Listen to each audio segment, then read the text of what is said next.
productivity frenzy makes the work synthetic, uninspired. Let me present my suggestion to you.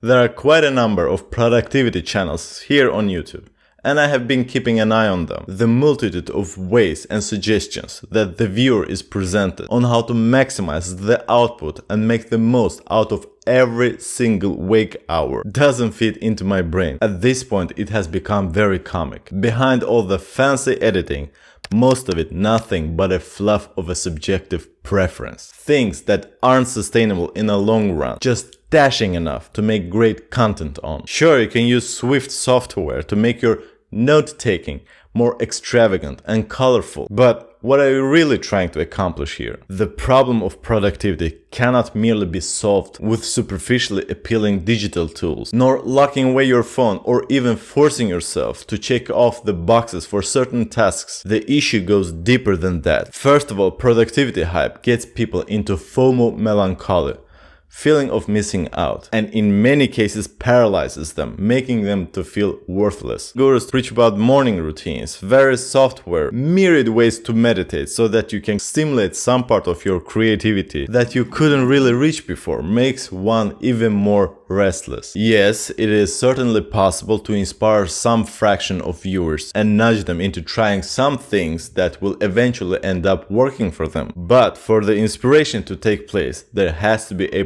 pre-planted seed. You see, productivity doesn't grow onto you overnight, and nor does that perfect fit body that you've always been dreaming about. It's a form of character development.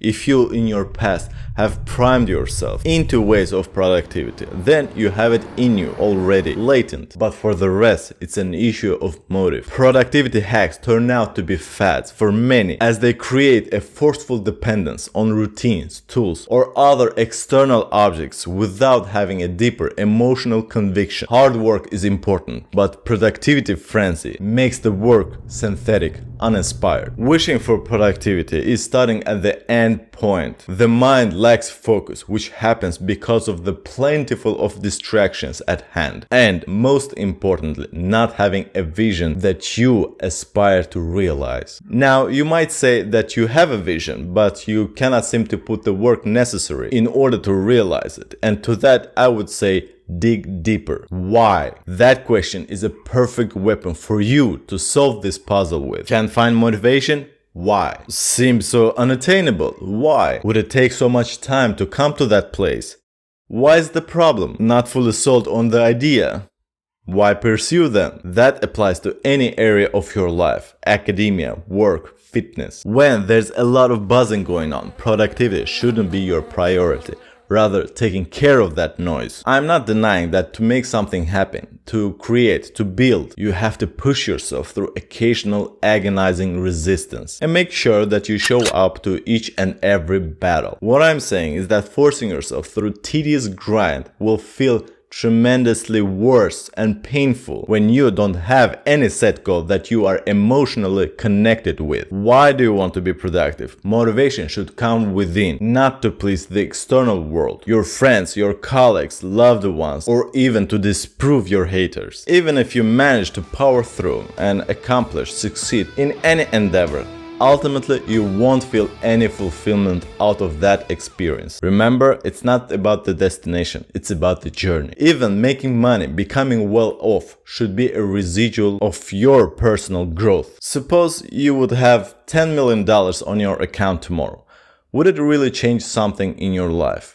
I mean, surely you would buy a fancy apartment, a nice car, taste some great food, or do some stupid shit like strippers and coke. Stereotype alert. But notice that all of those examples are the possessions of the external world. What about the internal one? As we have stated many times before, money cannot buy happiness. And by that, I mean no external pleasure can bring you long-lasting joy. What I'm trying to say is that you can be productive all you want till you're blue in the face, and it still won't grant you any satisfaction unless you have a conscious vision that you strive for. The journey that will elevate your spiritual senses in every possible way. One thing to keep in mind that we people are not machines, and we perform in cycles. Sometimes you drift along in life, stumble upon a rock, fall on your face, and Open your eyes into a beautiful pattern on a leaf right beside your nose, and suddenly you become interested in trees and leaves and shit. You take that time and explore your curiosity and become well educated in that matter. No need for special productivity apps or routines. None of that nonsense. Then time passes and suddenly you become more interested in dating, your private life. Then you fall into a gym bro cycle and learn a lot about health and longevity. Maybe a couple of years down the road, you're back studying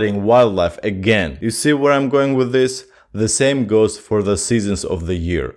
Maybe you are more productive during warmer times, spring or early summer, like myself, and shift the gear to higher levels of productivity. Do a lot of creating, expressing your artistry, and then slow down when the colder, darker winter times come knocking on your door. Productivity becomes painful when you have to pump out results on an autopilot for things you aren't quite peachy about, when there's no room for self-reflection and natural process of creation. Like at academia, at work, it's all about delivery for the benefit of the machinery, not for your personal growth. This is why I find entrepreneurship to be a luxury. No obligations but towards yourself. What you put in is what you get back. Doing it at your own pace, bearing all the responsibility. A true empowerment. I don't think there's anyone who could naturally sit on his bum and do nothing for all eternity, because curiosity is programmed in us. But for manifestation to happen, it demands a lot of breathing room, at least optimal conditions for it to arise. The productivity trend is toxic because it pushes you to produce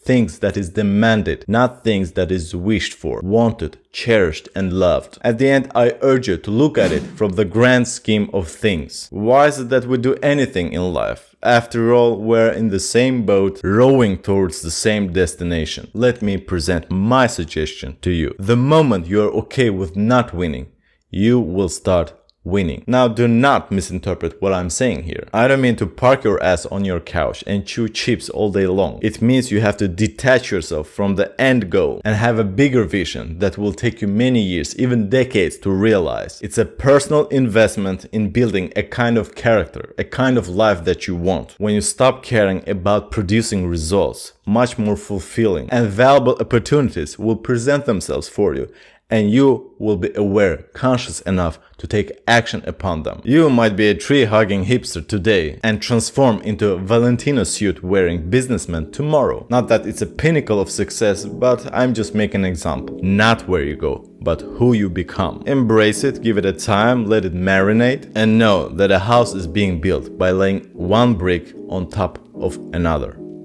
Watch this video for more inspiration. Tell me about your productivity hacks in the commentary section. But for now, Hossein out.